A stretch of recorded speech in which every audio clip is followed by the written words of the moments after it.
今回の目的地は兵庫県の北部。そこには関西でも屈指の温泉街があり、ノスタルジーな雰囲気に心が癒されること間違いなし。そしてさまざまな温泉宿がある中、4つの貸し切り風呂に無料で入り放題なのが今回ご紹介する旅館です。もちろん他にも素敵な魅力がたくさんあるので、よかったら最後までご視聴いただけると嬉しいです。それでは本編をどうぞ。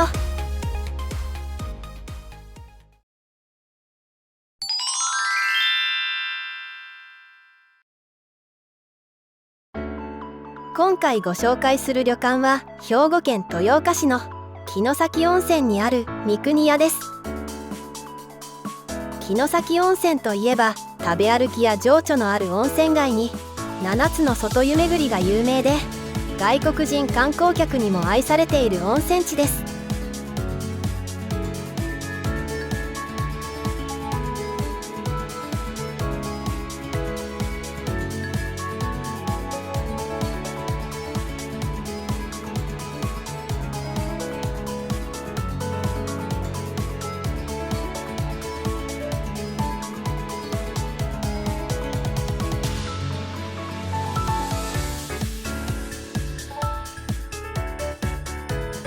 アクセスは大阪駅から特急浜風で約3時間。飛行機の場合は田島空港があり、そこから城崎温泉までバスで40分、タクシーで25分ほどの距離です。城崎温泉駅を降りればもうそこには食べ歩きと浴衣の似合う温泉街が目の前に広がります。そして冬場はカニが有名なので、私にとってはまさに楽園です。そんな最高の温泉地である城崎温泉の中でも、今回宿泊する三国屋さんはとても立地の良い旅館です。城崎温泉駅から徒歩3分ぐらいの距離にあり、周りにはお土産屋さんや食べ歩きが充実しています。少し離れてはいますが駐車場もあるので、車で来ても安心ですね。こちらが三国屋さんの外観です。でも私は気づかず通り過ぎてしまいました。旅館の近くで少しだけ路駐させてもらい、旅館を訪ねると専用駐車場の場所を丁寧に教えていただきました。こちらが案内された駐車場です。車ではぐるっと回っての駐車場でしたが、徒歩だと路地を通ればすぐに温泉街の方に抜けられるので、旅館までは2分ぐらいの距離でした。三国屋さんに到着です。それでは館内に入ってみましょう。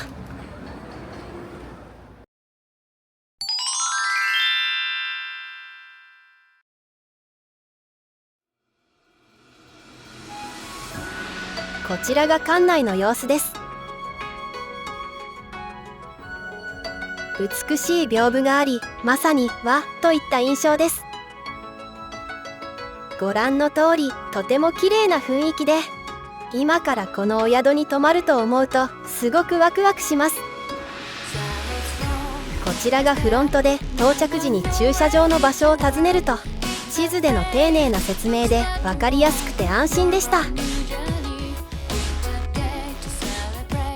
チェックインを済ませてお部屋へ案内していただきました。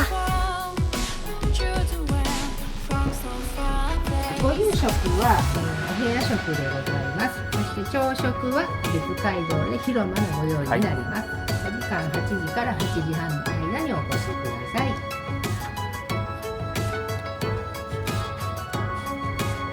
こちら階段を降りていただきましたら、別館に、4箇所の温泉がございます。地下を降りて階段をまた上がっていただいた。そしてこちらが本日宿泊するお部屋11号室です。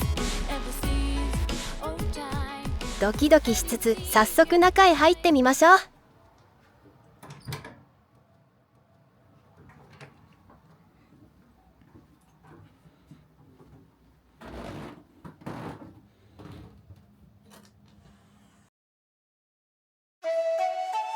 本日宿泊する11号室は2階にあり、モダンな畳が素敵な和室でした。三国屋さんの一般客室は8から10畳の広さだそうです。とても素敵なお部屋だったのでテンションが上がりました。広縁には2脚の椅子とテーブルがあり、その奥には冷蔵庫とお茶セットが用意されていました。冷蔵庫は自由に使用できます。その中にはお茶などに使えるお水が入っていました。ちなみに窓からの景観はこんな感じでした。空気清浄機がお部屋の雰囲気にあって素敵。さらにテレビの位置も雰囲気を意識して置かれています。テレビの下にはインフォメーションブックや電話などがあり、その下には隠れるようにエアコンが設置されています。その隣には何があるでしょうか。引き戸を開けてみるとセーフティーボックスやアルコール消毒にパナソニックのドライヤーが完備。下の引き出しには1段目にデザイン浴衣の着付けマニュアル、2段目は旅館浴衣のセットと着付けマニュアルなど、3段目はタオルなど貸し出しの温泉セットがありました。そして和室から出て左手に洗面所があります。ティッシュにコップ、ハンドソープがあり、カミソリにシャワーキャップ、ゴムバンドのアメニティもありました。洗面所の隣はトイレです。清潔感のあるウォシュレット付きで安心でした。家電は見えにくくしたりとお部屋の景観を損なわずに、至る所で和を感じるとても素敵なお部屋だと思いました。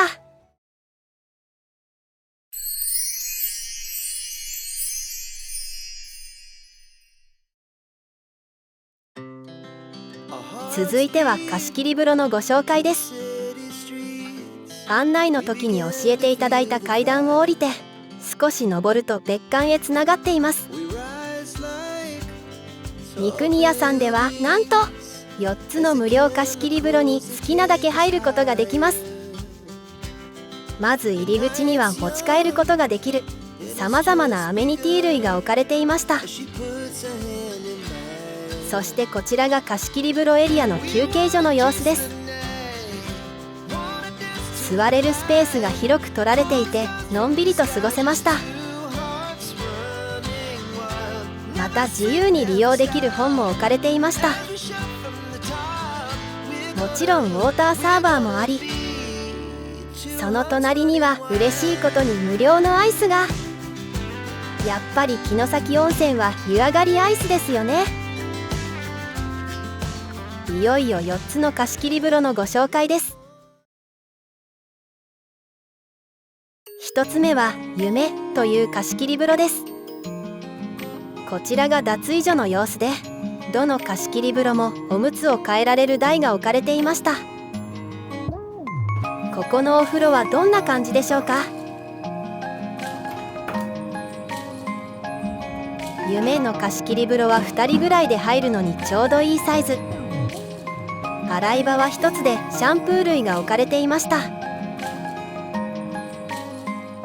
2つ目は服という貸切風呂です。どの貸切風呂も入り口横にある札を入浴中に変えて、ドアに鍵をしてから利用してくださいね。服の貸切風呂では脱衣かごが6つありました。洗面台も2つあり、ファミリー向けの広さです。それではこちらのお風呂はどうでしょうか。洗い場は2つあり、広めで使いやすそうです。先ほどの貸切風呂よりも大きなお風呂になっており、家族全員が一度に入れそうなのがいいですね。窓から見える庭園も素敵な雰囲気で良きです。3つ目は楽という貸し切り風呂です。中へ入ると脱衣かごがなんと12個もあり、大浴場かと思うぐらいの広さ。洗面所も2つあるのでグループでも余裕そう。さあ、お風呂はどうでしょうか。楽の貸し切り風呂は4つの中で一番大きなお風呂になります。洗い場も4つあるので知らずに入れば大浴場と間違えそう。そして大きな窓からは素敵な庭園を見ることができます。こんなに広くて最高な貸し切り風呂ですが、もちろんたった一人でも入ることができます。ちなみに私はこの広さを一人で満喫させてもらいました。4つ目は花という貸し切り風呂です。このお風呂はよく入浴中になっていました。実は私もこのお風呂が一番お気に入りでした。先ほどの3つの貸し切り風呂とは違った雰囲気ですね。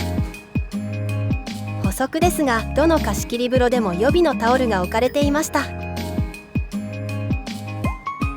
脱衣かごは洗面台の下に4つです。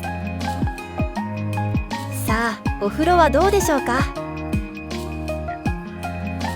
今までとは一風変わって、そこには洋風な空間がありました。窓から見える庭園との雰囲気がとても美しいです。洗い場は2つあり、壁もおしゃれですね。普段とは一味違った城崎温泉を楽しみたい人にぜひおすすめの花の貸し切り風呂でした。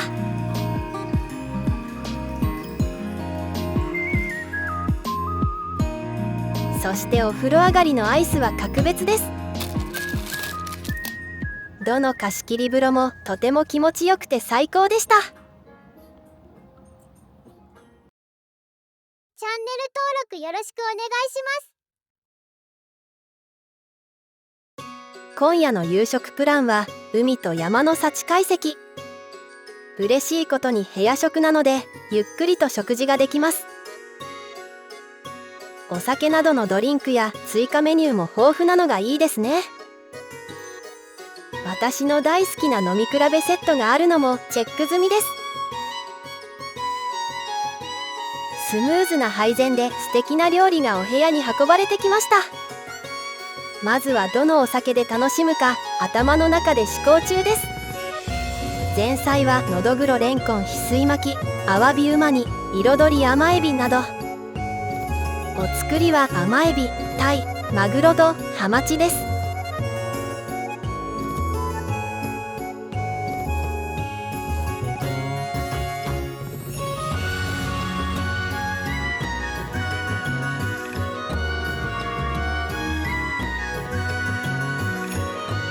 この但馬牛のしゃぶしゃぶは口の中でとろけるようなお肉。そして茹で具合からも美味しそうなゆで霞ガニ。注文していたハイボールを嬉しそうに飲む私。ご飯をよそい他のお料理も見てみましょう。さわら西京焼きにもろこし田楽、香り豊かなごま豆腐、いつもの定番の利き酒セットがここで登場です。南京包み蒸し銀あんかけは鮮やかな彩り。抹茶塩でいただくエビ、糸よりの天ぷら盛り合わせ。紅ズワイガニも入っている豪華な茶碗蒸し。最後のデザートはメロンとキウイなのが嬉しかったです。とても美味しい夕食で大満足のごちそうさまでした。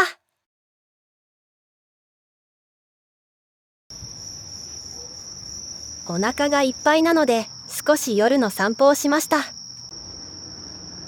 昼間とはまた別の顔を覗かせる城崎温泉。ノスタルジックな感じも残しつつ、ライトアップされた温泉街が幻想的でとても美しいです。本当に隙のない温泉地ですね。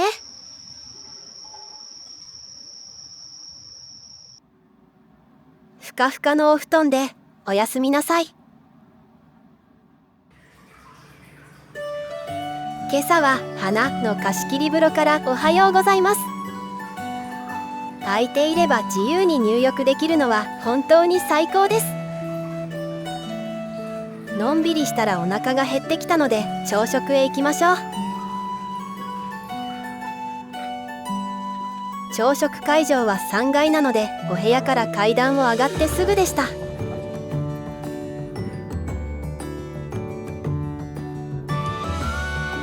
見てください。とても美味しそうな朝食です。三国屋さんの雰囲気に合った素敵な和食ですね。さっきからお腹が鳴りっぱなしなのでご飯をよそいます。メニューはお漬物に冷ややっこ、大きなハムのサラダに切り干し大根、さつまいもの甘露煮とおひたしにさつま揚げ、焼き鮭に焼き海苔といった朝から嬉しい和食が勢ぞろいです。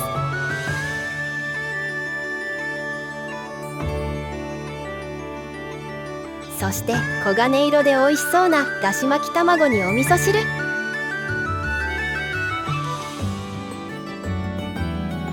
おっと、温泉卵までありましたね。朝から素敵な和食でごちそうさまでした。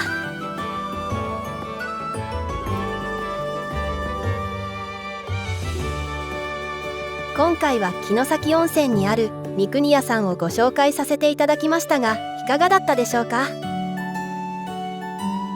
城崎温泉のイメージといえばやっぱり7つの外湯ですが、三国屋さんでは素敵な無料貸し切り風呂に何度も入れて、心ゆくまで温泉を楽しめるのが最高でした。旅館から外に出たらすぐに温泉街というのもポイントが高いです。もちろん朝食も夕食もすごく美味しくて大満足でした。そして気になる料金ですが、金曜日の宿泊で19,500円でした。スタッフさんの接客も素敵な旅館だったので、もし気になりましたらぜひ宿泊してみてください。この動画が皆様の旅館選びの参考になればと思います。